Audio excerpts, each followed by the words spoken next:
Hello and welcome to Bakes for Kindness. Today we will be learning how to make some yummy cheese scones. Before we begin, wash and dry your hands and put in an apron. We will first need to preheat the oven to fan 180, 160 for a non-fan oven or gas mark 6. You will also need a baking tray which is lined with non-stick baking or parchment paper put aside, ready for when you put your scones in the oven. The first thing we're going to measure is 450 grams of self-raising flour. Once you've measured this, put it through a sieve and into the bowl. You need to measure 110 grams of butter or margarine. Once you've measured the butter, put it in the bowl with the flour. Then, using your fingertips, rub the flour and the butter together. Keep doing this until the mixture looks like fine breadcrumbs. This can normally take a couple minutes, so I like to put a song in the background and just have a little jam while I'm waiting. Once the butter and the flour are mixed in together, you want to measure your cheese. You will need 100 grams of grated mature cheddar cheese. I normally measure mine first and then grate it. It can be a little bit difficult, so the bigger bits that just crumble away, just break up with your fingers until they're a bit smaller. Once you've grated or broken the cheese up, you want to put most of it into your flour and butter mixture, but leave a little bit aside ready to put on top of the scones later. Stir the cheese into the mixture, and once that's incorporated, add a teaspoon of salt and a teaspoon of pepper and stir that in. In a mug, crack 1 egg into it, and using a fork, whisk the egg until the yolk is fully broken up.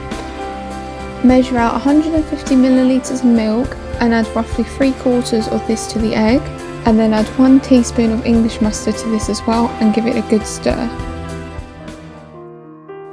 I'd now like to talk to you about today's charity, which is the Samaritans. The Samaritans are a contact service for people who are going through a tough time.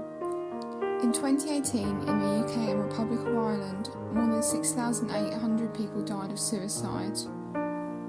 The Samaritans are campaigning to create a world where fewer people die by suicide. Their aim is to be there for everyone, no matter what you're going through. They have many services available to people for whatever you feel most comfortable. They have a free phone line which is private and confidential, unless they need to contact an ambulance. They have a self-help app to help keep track of how you are feeling, and it gives recommendations on what to do to cope and stay safe in a crisis. They listen, they don't judge, and don't tell you what to do. From the UK, you can ring phone number 116123, or you can also email joe@samaritans.org for a response within 24 hours. You can also write them a letter.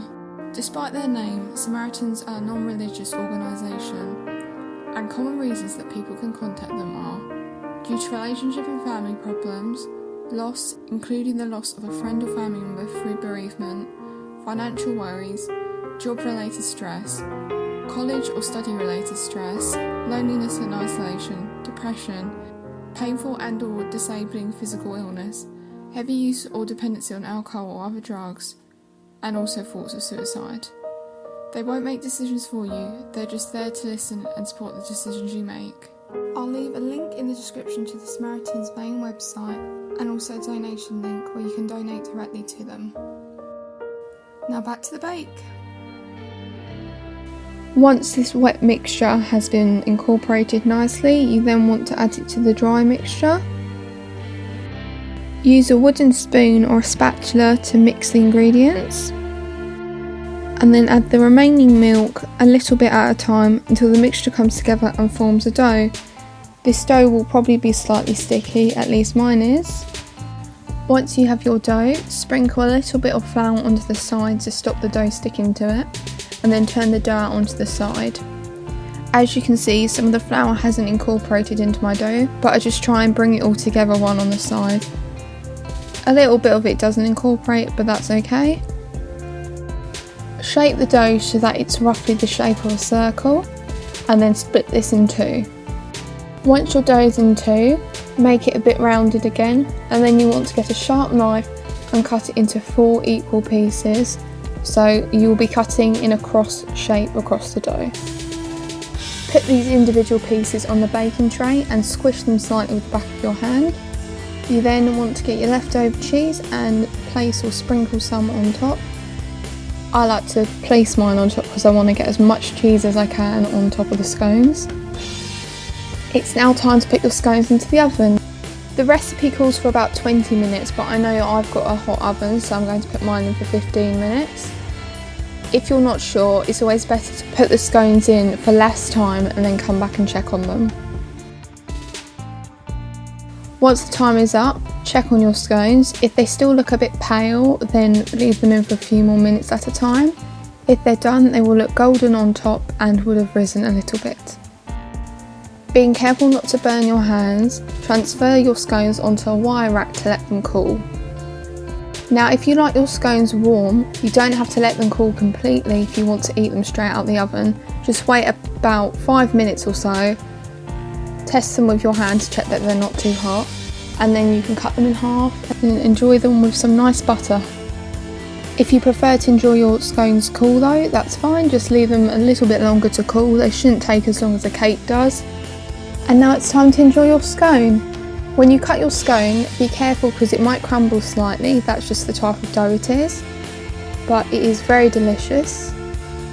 Let me know what you think by using the hashtag #BakesForKindness on Instagram, and let me know what kind of recipes you want to see us do next. Thank you very much for watching, enjoy your bake, bye bye!